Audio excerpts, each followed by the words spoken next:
I've been playing Pokemon for over 20 years, and when Pokemon Sun and Moon were released, it started one of the most exciting times to be a competitive Pokemon player. The GBA had just completed its first seasons of Pokemon Draft League on YouTube, and the game sparked a new generation of players trying out Draft League for the first time. USUM, as it is referred to now after the release of the sequels in 2018, Draft as we know it today went through an abundance of changes and developments as the draft community matured.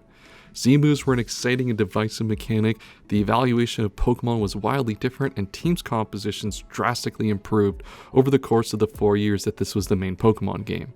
I had the chance to revisit USUM this year, playing in a draft league where we got to use Wi-Fi on our 3DS for the last time before Nintendo shut down the servers. A lot has changed since I last played in 2019, and today I'm going to share the experience of someone who lived through the run of USUM in 2016 to 2019 and what the format looks like today. If you enjoy Pokemon content, especially Draft League, make sure to subscribe to the channel. My goal is 1,000 subscribers this year, and every subscription counts.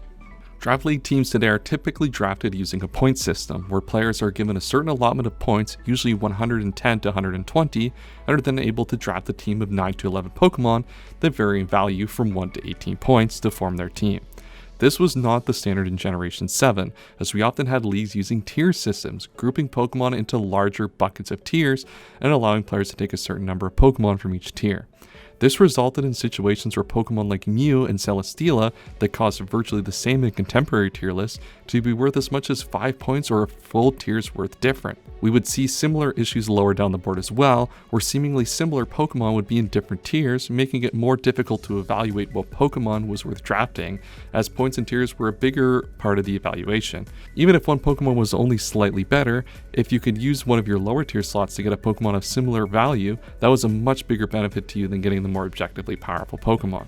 This is where the main difference between USUM from 2016 and now comes from, where draft leagues were largely inconsistent and unoptimized due to these leagues having wildly different approaches to tiering. As well, still in its infancy as a community, players had not really come to a great understanding of how all of the Pokemon interacted with each other in Draft League. This led to a lot of discrepancies in price points between then and now, where we had little to go off of in determining what Pokemon were at the top of the draft meta outside of insulated communities and YouTube draft leagues. As a result, we had some massive mistakes in terms of our evaluations of Pokemon. The last Wi-Fi league I participated in for Gen 7, Hoopa Unbound was seen as one of the top tier threats in the metagame, costing the max points available. This is due to its massive attack and special attack stats, allowing it to put massive offensive pressure on opponents' teams with its psychic and dark coverage. Balance was a very dominant playstyle at the time, as a majority of builders were still checking Pokemon primarily defensively. On top of Z-moves, it made Hoopa Unbound a Pokemon most players were ill-equipped to deal with. As community skill matured and players got better at building teams, we now see this Pokemon sit usually in the 12-point range, mainly due to the fact that its slow speed stat allows it to be easily revenged by most offensive Pokemon with the move U-turn, allowing for some riskless counterplay. Mega Gallade, however, might be the poster child for how wrong our early evaluation of Draft League was. It is oftentimes now one of the first few picks of a Draft League due to its ability to push massive offensive pressure with its base 165 attack stat, backed up by a great 110 speed stat. The most common way it is used is to come in and force switches, allowing for free sword stances, setting up for easy endgame sweeps with its diverse coverage. In MPL, this Pokemon was put in the same tier as Diggersby, with Mega Pokemon like Mega Charizard X, Mega Diancie, and Mega Lopunny being seen as the premier threats in the format. While the differences can't be big, there are some key constants over the life cycle of USUM Draft League. Tapu Koko from start to finish has been one of the best Pokemon to grace the format. Its ability to set up electric terrain to enable its electric type attacks and various electric seed strategies with Hawlucha, while also having a hugely diverse coverage pool, make it one of Draft's most threatening Pokemon. Between Nature's Madness and Z-moves, it is difficult for the majority of the metagame to be able to switch into this Pokemon more than once. Grass-type Pokemon were managed by the combination of Nature's Madness and Brave Bird, while neutral walls had to contest with Z-move Thunderbolt, making it almost impossible to switch into long-term. Celesteela is also overbearing in a similar way, able to use Autotomize to boost speed, Z-moves to break the initial counter, and Beast Boost to spiral out of control, setting up for uncounterable endgame sweeps. Celesteela also had the ability to be a very solid defensive Pokemon, with moves like Leech Seed able to give it great longevity, while counters were initially designed to set up against setup sets. These Pokemon dominated the metagame as top tier picks in 2018 and continue to do so in 2024. We've also seen key rule changes happen in Draft League that have impacted how this format is played. Mega Pokemon were required to Mega Evolve on the first turn they stayed in during the majority of Generation 7. This was due to the idea that if you draft the Mega Pokemon, not the original form, you should be required to use the Mega Pokemon in battle. In Modern Draft League, that requirement has been removed in both Usum and Oras, so we start to see additional Mega Pokemon get a rise in their usage as a result. OG Albino did a great video on a run by Aster J and DPL, showing why Mega Sharpedo was a great benefactor of this rule change. Getting access to Speed Boost in the original form allowed you to really leverage the power buff gained by the Mega form of Sharpedo. Make sure to check out that video in the description down below to see how this rule really made the rise of Mega Sharpedo and Usum. I would be remiss if I didn't mention the Generation Signature mechanic, which is Z-moves.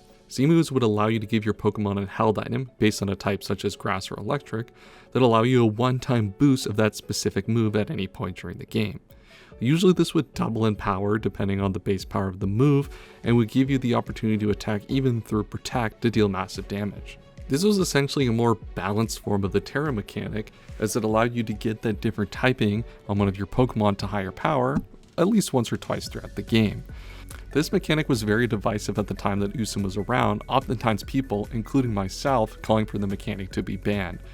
This was mainly due to the fact that it was very punishing towards defensive style teams, something that was at the time very popular in Oras. Despite the controversial nature of the mechanic, we pretty quickly converged on a consistent rule set. Most leagues allowed you to only equip Z-move items to 2 of your Pokemon on your team, limiting the impact the mechanic would have over the course of the game. The reason this was done is similar to the reason that we limit the Terra Captains in Gen 9. It allows for more consistent counterplay to Z-moves, as it's easier to predict situations that a Z-move can arise if you know the only 2 Pokemon each week that can use the Z-move mechanic. This is probably where I've changed the most as a player with my opinion on Usum. I was very much against the Z-move mechanic at the time, and after returning to Usum post Gen 9 gameplay, I've really come to enjoy the gameplay that the Z-move mechanic provides in comparison to Terra. It's definitely a much more balanced version of that mechanic and allows a lot more control on the defensive side to play around it.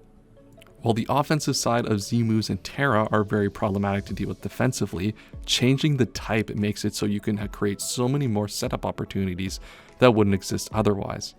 Z-moves don't really have the opportunity to do that because it requires the setup and then the utilization of the Z-move, which can sometimes be played around depending on the typings on your team. If I were to do another Usum League in the future, what would I like to see done differently? My biggest complaint has always been the top-heavy nature of the draft list, where Pokemon like Tapu Koko and Celesteela are super polarizing, to the point where getting an early pick makes you so much more favored over the course of the season compared to those who don't. In tournament play, where drafts are usually being done with 8 players instead of 16, this is greatly reduced as an issue. However, in a lot of single tours and leagues where you're drafting with 16 players, this is not the case, meaning that an extension of the ban list would likely greatly improve the experience of the average draft player.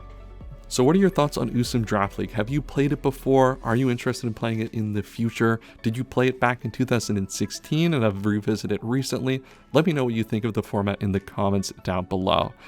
There's a chance for me to do Usum this summer, so if you'd like to see Usum draft content on this channel, make sure to like the video, subscribe, and let me know in the comments down below. We really appreciate the support and the feedback on this channel. That's all for today. I will see you next time, and as always, have a wonderful day.